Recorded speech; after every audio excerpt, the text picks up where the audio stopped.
To the campaign trail now, where President Donald Trump is extending an even bigger lead against his rivals in the GOP primary, despite 4 criminal cases against him.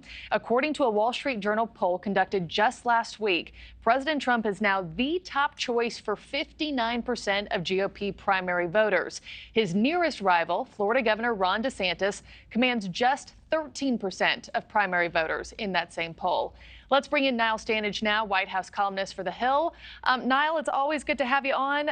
Again, Trump capturing nearly 60% of GOP primary voters. That's up 11% from April. About half of those voters say the 4 indictments against the former president fueled their support for him. So my first question to you, are you surprised he hasn't taken any sort of dip here? Not in the Republican primary, Marky. With the general election electorate, it's a different story, and we can get into that.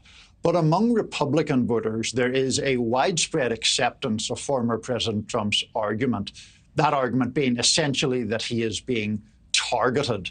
Now, that is something that has not only boosted his poll numbers, it has boosted his fundraising in the wake of all 4 indictments. So am I surprised by this? Not really, but I would note that there are a lot of independent voters and, of course, Democrats who have a completely different view. Yeah, and when you say let's get into it about how this will affect the general election, how it'll affect other voters outside the GOP, I mean, how will this play into what we see take place come November 2024?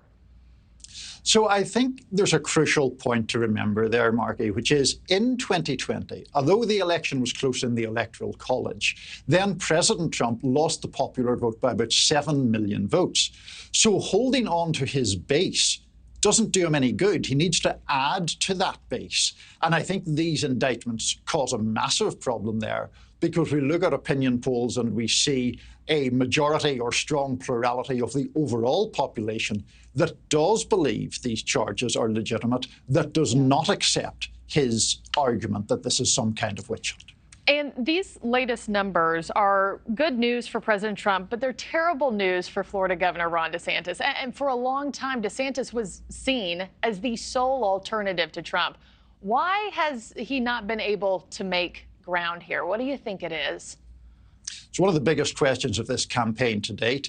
I do think that there's a genuine question now about whether Republican voters are buying what Ron DeSantis is selling.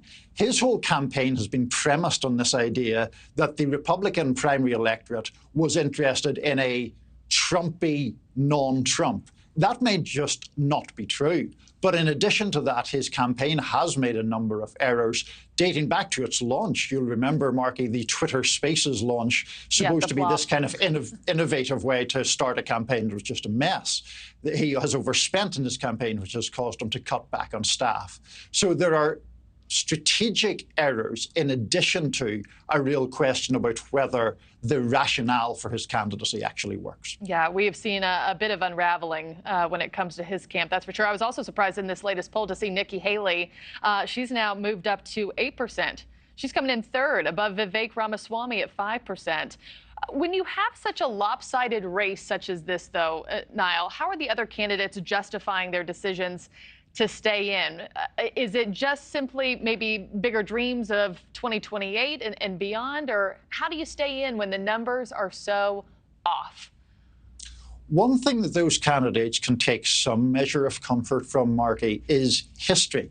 They look back at polls at this time of the race and they see how much things change. At this point in 2008, I know that's going back a while, Rudy Giuliani was leading the Republican field. And of course, that didn't pan out for the former New York City mayor.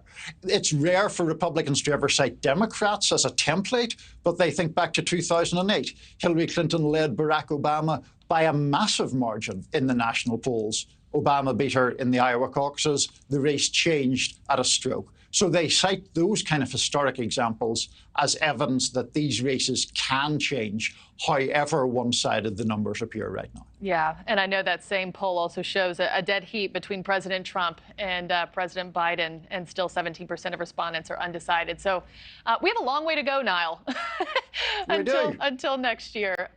Thanks so much, my friend. Thank you for watching. Go to newsnationnow.com to find NewsNation on your television provider. And don't forget to click the red subscribe button below to get more of NewsNation's fact-driven, unbiased coverage.